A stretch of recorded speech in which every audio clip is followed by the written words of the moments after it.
There is no Israel in this timeline. There is no Syria. No Iraq. No Jordan. No Lebanon. There is no Sykes-Picot agreement because the two men who drew those lines never had the authority to draw them. The Middle East was never partitioned by European powers into artificial states designed to be weak and dependent. 100 years of Middle Eastern conflict, the Arab-Israeli wars, the Lebanese civil war, the Iraq wars, ISIS, the Syrian civil war, trace directly back to one decision: the Ottoman Empire entering World War I on the wrong side. What if it stayed neutral? November 1914. World War I is 3 months old. Every major power has already committed. The Ottoman Empire, straddling Europe and Asia, controlling the Dardanelles and the Middle East, is the most important neutral power left. The Young Turk Triumvirate governs the empire. Enver Pasha, the Minister of War, wants alliance with Germany. He admires the German military and believes an Ottoman-German victory will allow reconquest of lost Balkan and Caucasian territories. Talat Pasha and Cemal Pasha are less certain.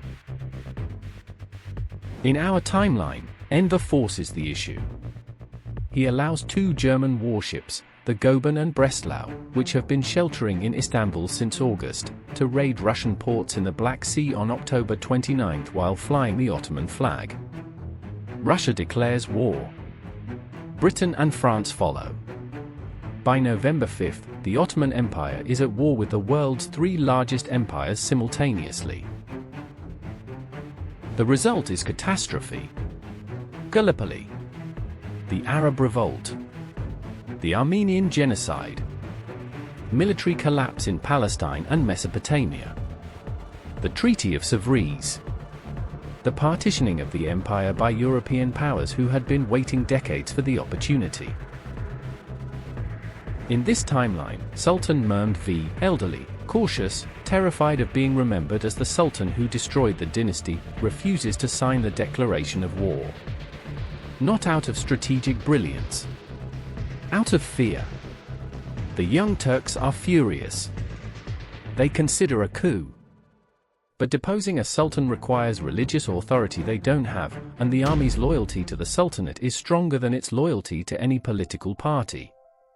Without the sultan's seal, the declaration is invalid. The German warships are ordered to leave Istanbul. The Ottoman Empire declares neutrality. Subscribe to the Alternate Archive, a new timeline opens every week. Ottoman neutrality transforms the war.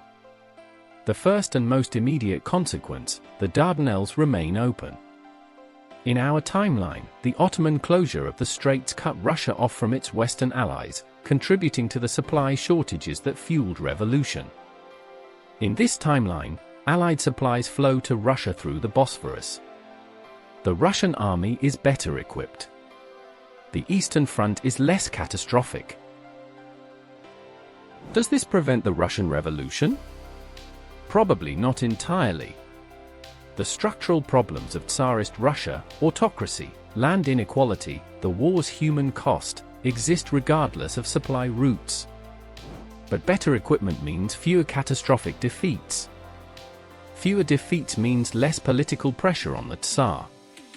The revolution, if it comes later and potentially takes a different form. The second consequence, no Gallipoli. The most mythologized disaster of World War I, 250,000 Allied casualties attempting to force the straits, never happens. Those men fight on the Western Front instead. The war's strategic calculus shifts. The third consequence, no Arab revolt. The Hashemites of Mecca rebelled against Ottoman rule in 1916 because Britain promised them an Arab kingdom in exchange for fighting the Turks. No war means no British incentive to destabilize Ottoman Arabia. No revolt means no Hashemite kingdoms.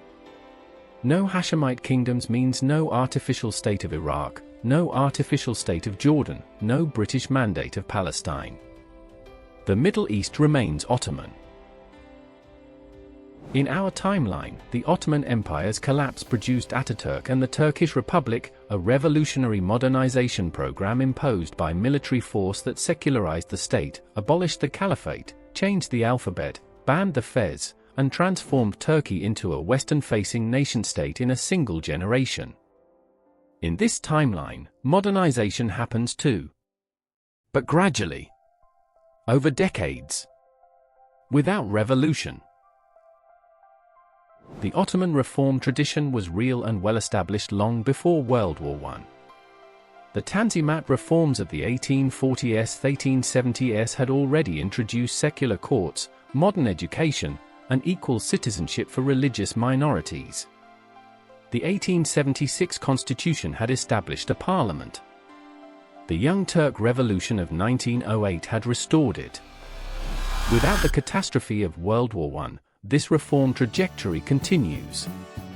By the 1930s, the Ottoman Empire has a functioning constitutional monarchy with universal male suffrage.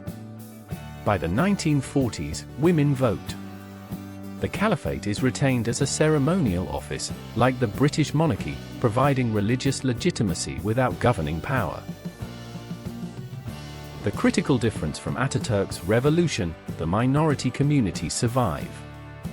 In our timeline, the Ottoman collapse and the subsequent Greek-Turkish population exchanges, the Armenian genocide, and the forced homogenization of Turkey destroyed the empire's multi-ethnic character. Istanbul went from a city where Greek, Armenian, Jewish, Turkish, and Levantine communities lived in creative friction for centuries to a city that was 98% Turkish Muslim. In this timeline, those communities remain. Istanbul in 2026 is still multilingual. The Greek Orthodox Patriarchate is still a major institution, not a besieged remnant. The Armenian population of Eastern Anatolia is still there, never massacred, never deported. In our timeline, Sir Mark Sykes and Francois-Georges Picot drew lines on a map in 1916 that created the modern Middle East. Those lines put Sunnis, Shias, and Kurds into one state called Iraq. Put Alawites, Sunnis, Druze, and Christians into one state called Syria, gave Britain control of Palestine with contradictory promises to both Arabs and Jews. Created Lebanon as a Christian-majority state carved from Syrian territory. Every one of these decisions produced conflict that continues in 2026. In this timeline, those lines are never drawn because the empire is never partitioned. The Arab provinces remain Ottoman provinces. Their governance continues to evolve, more autonomy over time, more local representation, eventually something approaching a federal structure, but the sudden violent creation of artificial nation-states never happens. No Iraq means no Saddam Hussein. The specific conditions that produced his regime, a Sunni minority ruling a Shia majority in an artificial state held together by violence, don't exist in a world where those communities are governed by organic provincial structures. No British Mandate of Palestine means no Balfour Declaration. No State of Israel. The Jewish communities of Palestine, which existed under Ottoman rule and had been growing since the 1880s, continue to grow. But without British sponsorship of a national homeland and without the Holocaust driving mass immigration, the Jewish population of Palestine develops as a minority community within the Ottoman framework, not as a nation-state carved from Arab land. So what does 2026 look like? The Ottoman Constitutional Commonwealth, as it renamed itself in 1962, spans from the Balkans to the Arabian Peninsula. It is a federal constitutional monarchy with the Sultan as head of state, an elected prime minister as head of government, and a bicameral parliament representing 32 provinces. It is not a superpower. It is a major regional power, population 340 million, GDP comparable to Germany or Japan. Its military is defensive. Its influence is primarily economic and cultural. The Caliphate, still technically held by the Ottoman Sultan, gives it soft power across the Muslim world that no other state possesses. The Middle East is not at war. This is the single most consequential difference between this world and ours. No Sykes-Picot means no artificial Iraq. No artificial Iraq means no Saddam. No Saddam means number 1991 Gulf War, number 2003 invasion, no ISIS. No British mandate means no Israeli-Palestinian conflict in its modern form. No Lebanese civil war, Lebanon doesn't exist as a separate state.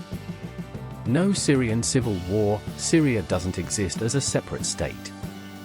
The human cost of Middle Eastern conflict since 1920, conservatively 5 million dead, 60 million displaced, trillions of dollars destroyed, simply doesn't occur. Technology in this world is roughly equivalent to ours. The Ottoman Commonwealth industrialized in the 1920s, 1930s, later than the West but earlier than most of the Middle East in our timeline, because institutional continuity allowed investment while colonial partition in our timeline disrupted it. The costs are real. The Ottoman Empire was not a progressive paradise. Its treatment of minorities was paternalistic at best. The Armenian, Greek, and Assyrian communities avoided genocide in this timeline, but they live as recognized minorities in a Muslim majority state, not as independent nations. Kurdish nationalism exists as a political movement within the Commonwealth, not as an armed insurgency. The negotiations are ongoing. The tensions are real. Women's rights developed more slowly here than in Ataturk's Turkey. Without a revolutionary secularization, the negotiation between religious conservatism and women's equality took longer. Full legal equality came in the 1970s rather than the 1930s. The debate is familiar. It sounds like the debate in every society where conservative religion and liberal modernity negotiate, but it resolved in roughly the same place, eventually. The Ottoman Empire did not have to enter World War I. The decision was made by three men, Enver, Talat, and Semel, against the advice of most of the imperial establishment. The Sultan signed because he was too weak to refuse. One signature. That's what separated a Middle East governed by continuity from a Middle East governed by lines drawn by strangers. The Ottoman Empire was imperfect. It was authoritarian, patriarchal, and occasionally brutal. But it held together a region that, without it, has spent a century trying to hold itself together and failing. Sometimes the question isn't whether the old order was good. It's whether what replaced it was worse. Tell me in the comments, is stability worth the price of slow reform? I don't think there's a clean answer. Until the vault opens again, subscribe to the Alternate Archive.